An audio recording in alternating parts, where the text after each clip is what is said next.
in partnership with in partnership with IG. Please say hi in the chat. Let us know where in the world you are dialing in from. Say hi to everyone else. I'm sure we've got a big group from London all the way to the US here this afternoon or evening, depending on where you are. We'll just wait a few seconds for others to join, and then we will kick off and everyone else will have to catch up. Okay, let's get the ball rolling. Welcome to Finimize Live in partnership with IG. I am Carl Hazeley, VP of Content here at Finimize, and I'm delighted to host one of the most timely sessions, possibly in the history of Finimize, on the US election, what investors need to know with our partner IG. A bit of housekeeping. Please do say hi in the chat. Let everyone know where you are dialed in from. In terms of format, Chris and I will speak for about 15, 16 minutes, and then over to you guys for Q&A directly to Chris. So please do fill out the Q&A box. If you see a question in there that you want answered or that you would have come up with yourself, upvote it, and that's how we will work through the questions with Chris. Okay, now to kick things off and make sure we're all on the same page, today's event is in partnership with IG. IG is a leading retail trading and investment platform providing ambitious, self-directed individuals with products, technology, and insights that they need to access financial market opportunities. And they've been doing that since 1974. IG offers an easy-to-use platform, expert trade ideas, and friendly support as standard. IG allows you to trade over 17,000 markets with spread bets and CFDs, that's contracts for difference, invest directly in thousands of shares, global ETFs, and trade thousands of US listed equity options. And to help put you in the best possible position to succeed, IG provides an array of analytical tools and content, as well as educational resources, including IG Academy, completely free of charge. Okay, now you know who's bringing this event to you. I'd love to introduce you all to IG's Chief Market Analyst, Chris Beauchamp. Chris has been at IG since 2010, and since then he's become a regular commentator and analyst for the financial press and TV. He's been on the BBC and Sky News, to name but two. His background's in equity research and analysis, and he uses these skills to provide in-depth reports on stock market movements. Chris, great to have you here. Welcome. How are you? I'm very well, thank you. Thank you for having me. I should clarify with the camera, when I'm not appearing from about 1940 for the 1940 election. I'm actually just the where I am and where the lighting is. Isn't quite working as well as I want it to, but I am actually appearing from about the 2024 election, which is happening in a week's time. Okay. Now we've set that up for everybody. Let's dive into some key questions and get everyone up to speed. Maybe we should start by making sure we understand, I guess, the basics of what each presidential candidate is proposing. Starting with the Democratic nominee, Vice President Kamala Harris.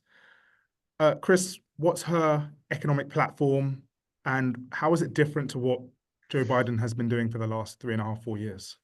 Well, I think you could certainly categorize Harris's approach as more of a way of cutting US living costs, but also a more interventionist government, really. Recently said that she'd raise taxes for the wealthy, she'd raise taxes on big companies to pay for a social safety net, which in Democrats' view as being essential to getting the economy moving again for a lot of people. Their take is that the last, say, 20, 30 years of deregulation and lower taxes has not provided the trickle-down benefits that many expected it would. And that a lot of Americans aren't really getting the benefit of the longer-term economic recovery, that too much goes to those at the top end of the income scale. She's also looking to do things like offer tax credits for childcare, tax benefits for small business owners to try and really help the smaller people in America, if you like. And a lot of people view those as the engine of growth, those small companies powered by everyday Americans. And this is probably the most important thing, really. It is a harder platform for her because it's very much a continuation of the Biden administration. It obviously was Biden's platform until about 4 months ago, and it was a way of trying to cut US living costs. We had the Inflation Reduction Act under Biden, which actually you could argue did a lot to help ease the crisis for a lot of Americans. But for example, there's also a discussion about cracking down on price gouging by companies, also building more homes as well. In that, she does, of course, share that ambition with her rival. Okay, that is a good starting point. And onto the Republican Party, where Donald Trump's tariff plans have been getting a lot of attention. I guess first, can you help us understand what on earth he's proposing there? And then secondly, how does that feed into the rest of his economic platform? The tariffs, of course, the big feature of the Trump administration from 2016 to 2020.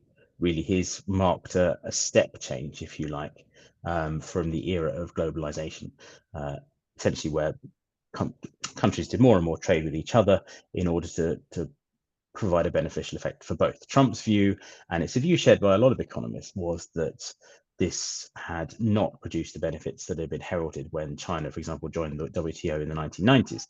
Instead, it led to a hollowing out of American industry. And Trump's view is that you impose tariffs on foreign businesses, on foreign imports to the US in order to stimulate the US in the means to boost US industry so it can rival that these countries have competed against the US and have been able to undercut US production, and the net result has been, as we were saying with Harris's policies, a weakening of the American middle class, which has weakened the American economy itself.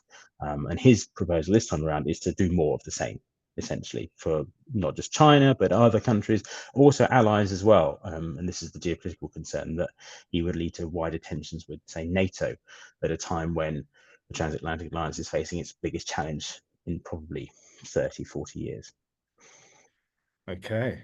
So I guess we've got our base level in terms of understanding, the economic plans of each candidate.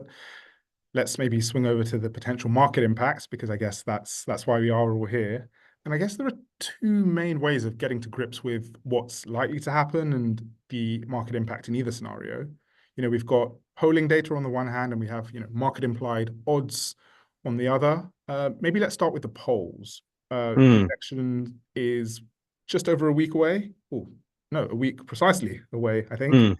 Early voting is well underway. Poll margins have narrowed. If you look across the swing states, if you look nationally, we're looking at 50-50 or estimates within a margin of error in favor of either candidate. So I guess you've also got the betting markets where, we're almost 60%-ish in favor of the Republican Party. But better yet, are market implied odds, as I mentioned, where if you look at baskets of, Trump trades versus Harris trades, and you've got the Republicans on that basis opening a gap there. Now, of course, positioning and baseline from which you measure that has a lot to do with how you potentially read it. But I guess all that setting the scene to say, if you boil it down, how should we expect markets to respond to either party winning the presidency?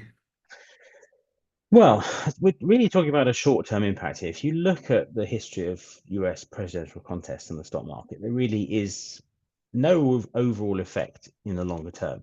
There was a huge amount of debate around what a Trump presidency would do in 2016 for the first time, because it was such an unknown. And there was plenty of expectation that it would be very poor for markets. And as we know, the end of 2016 and 2017 proved to be very, very good periods for financial markets. They adapted very well to a Trump presidency. So this time around, it's more of a known quantity, I think, really. But I think we are looking at an expectation that a Trump presidency will be good for markets or sectors such as energy. Particularly, he's looking to lower the cost of energy. He's looking to boost defense spending as well. Really, a key Republican plank in any election is always defense spending, but also to deregulate the economy and allow, in their view, the US economy to flourish in a way that it hasn't been able to do over the past 4 years because of the imposition of extra rules. So that's the way I think a lot of people are playing it. That it would big US companies would do very, very well. For a Harris win, I suppose we could argue that maybe it benefits smaller companies. The Russell 2000, the index of small cap companies, might be an area where it benefits because, as we were saying at the beginning, the Harris platform is to try and drive growth in this area of the economy. So maybe you can look at it in terms of a market cap angle. You have the big caps are expected to do really well under Trump, but small caps might do better under Harris, at least in the short term. That would be one way of looking at it, I think. That's it's a really helpful answer, really practical. I'm now going to muddy the water a little bit, Chris, because if we think about going down the ballot, from the presidential election to, seats in the House and the Senate that are up for grabs as well. Um, how does one chamber or the other going in line or in the opposite direction to the presidency change things? And maybe if we start with, how it can potentially hamstring or enable the president to enact their agenda, and then, how you might expect that to play out in markets. Yeah, I think what we were expecting a couple of weeks ago really was still a divided scenario where Trump would win the presidency, but still would face opposition on the Hill. But actually, a Republican clean sweep has become a greater possibility, we think, really. The most important thing is the economy, as it was famously said in the 1984 election, it's the economy, stupid. It's where Trump has pulled ahead in polling over the last few days. I think fairly or unfairly, maybe the Republicans have a better reputation for managing the economy, providing economic growth. And so I think as the crunch point approaches, this is where people have started to sort of go with their wallet and what they think, rather than say concerns about governance, to put it mildly, have been sort of pushed slightly into the background.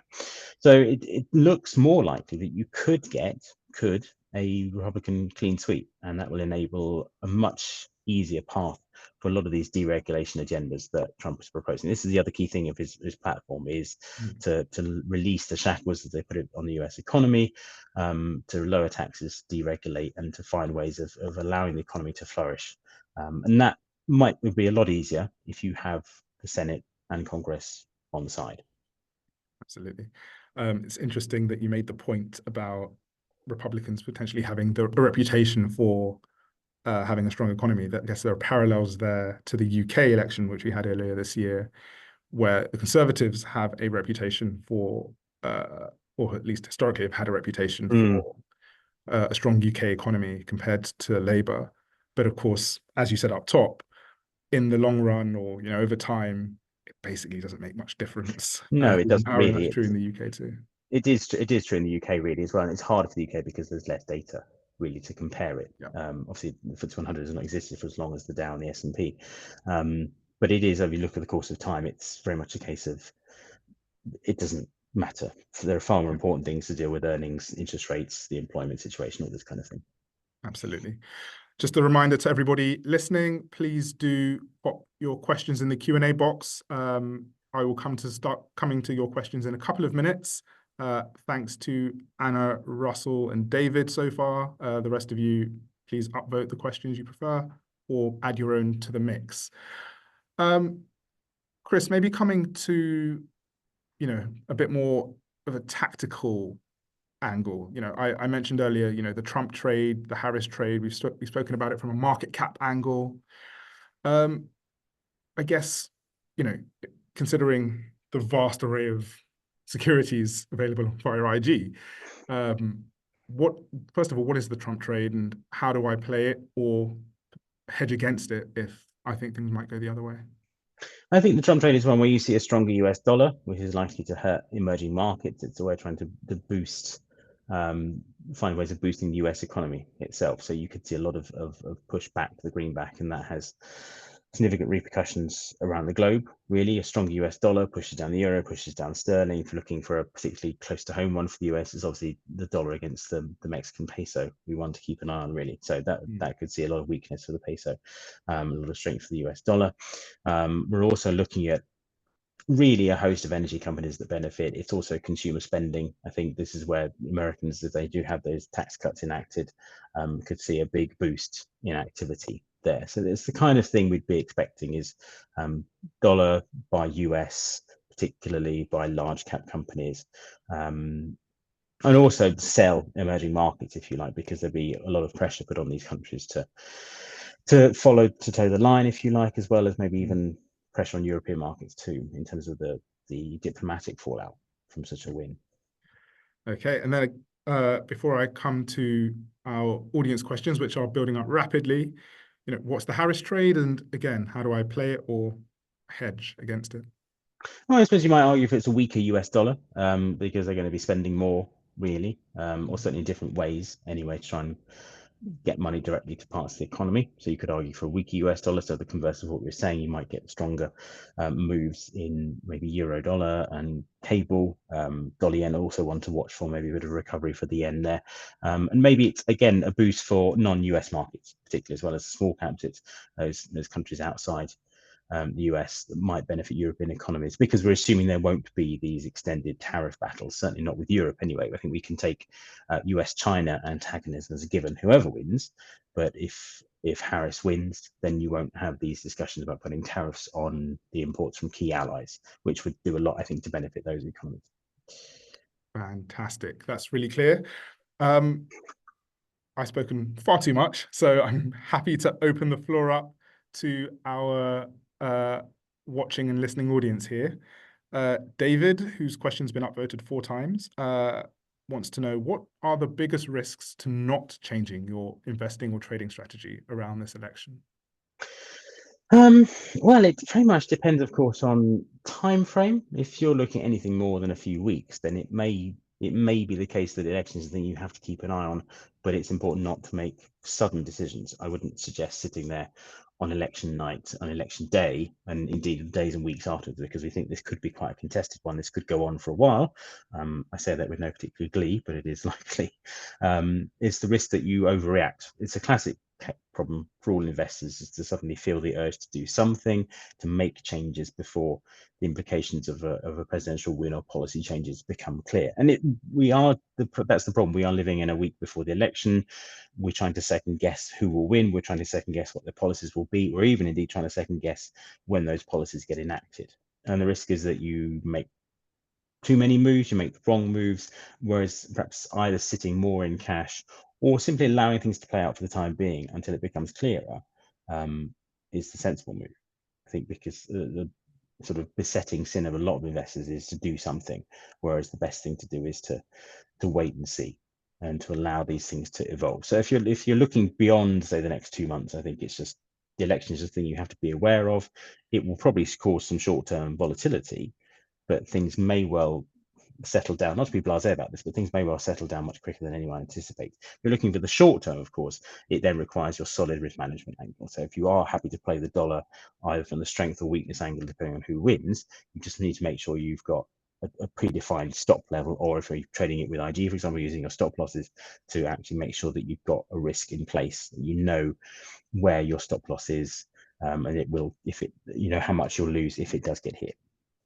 Absolutely. I think going into that short-term game without a strategy is almost guaranteed to fail. And so planning is incredibly important in that regard. Anna has asked, if there will be a war over Taiwan in some sense during the next US presidency, what will be the consequences for the stock market?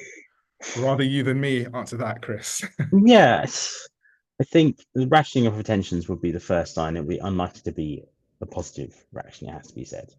Markets would like to see a continuation of the relatively globalized world we have now. A Chinese blockade or whatever of Taiwan and a move to take control of the island would lead to major repercussions across global markets. You assume a US response, you'd assume that starts to go somewhere quite concerning, obviously, with then talking about endpoint of a war. So it would tend to be a natural risk-off move across stock markets. And that would also lead to fears of possibly recession, certainly hit to earnings growth, which is, of course, the main driver of stock market. So we are looking at significant downturn if that does come to pass. Particularly hard it would be semiconductor stocks, energy, tech, that kind of thing, that with this kind of where semiconductors, all the stuff that Taiwan produces, will be heavily affected. And undoubtedly, it won't just be confined to US and Chinese markets. It will affect Japan, South Korea. It will then spread to Europe. It is the kind of thing that people do see on the horizon as something that you just will struggle to price in the full implications of how unpleasant it could get for markets. Absolutely. A follow-up question from Anna, which we've touched on, so maybe a shorter answer here, but if Trump wins, do you think US markets will crash? No, famous last words, because we thought this last time around. Overnight in the early mornings when it was starting to look like he could win, we did have quite a severe reaction. And suddenly it just took off and didn't really look back for months. It was incredible. This time around, as I say, it's a lot more priced in. So I think markets will be relatively calm, whoever wins, really. Absolutely. Question here from Russell, which I think pulls on the thread around what is priced in. So he asks, how are IG clients positioned in US stocks, long, short, or flat? And has that changed over the past weeks? Yeah, they're net long stocks generally, most of the time, from an investing perspective and trading perspective. From the indices where we see the more two-way action, and they have been more cautious over the last few weeks as the Dow and S&P have gone back to record highs. You tend to see them buying into weaknesses we had in August and September, and then cutting back as that tends to rise once more. So you have seen a lot of caution creeping back in. I think they're now net short overall on the Dow, just a little bit. Okay.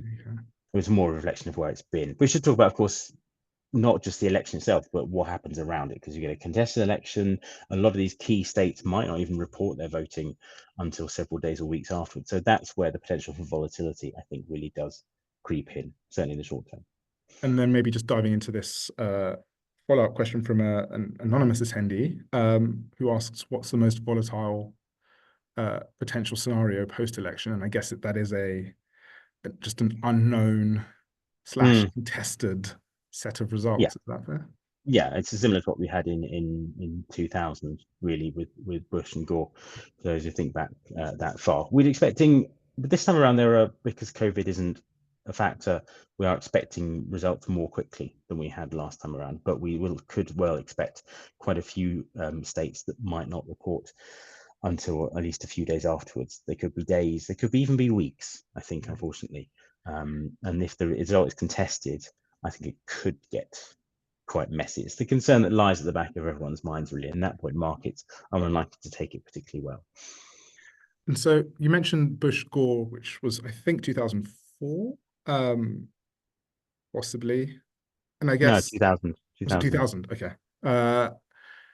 Is there anything we can learn from that around just how markets might react to that uncertainty? I guess the extremes, yeah, the Yeah, potential for we know violence how. is.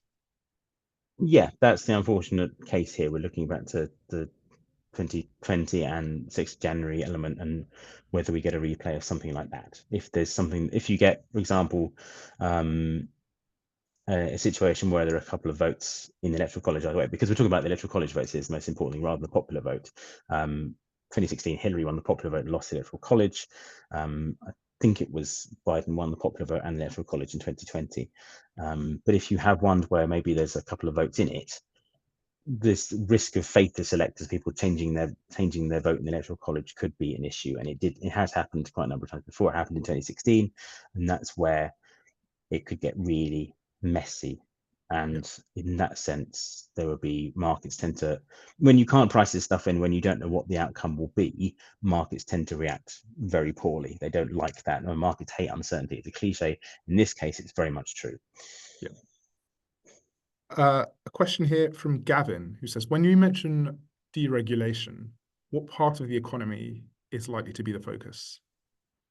Well, I think it's particularly energy. I think it's particularly the idea that the Trump's message has been energy costs are too high.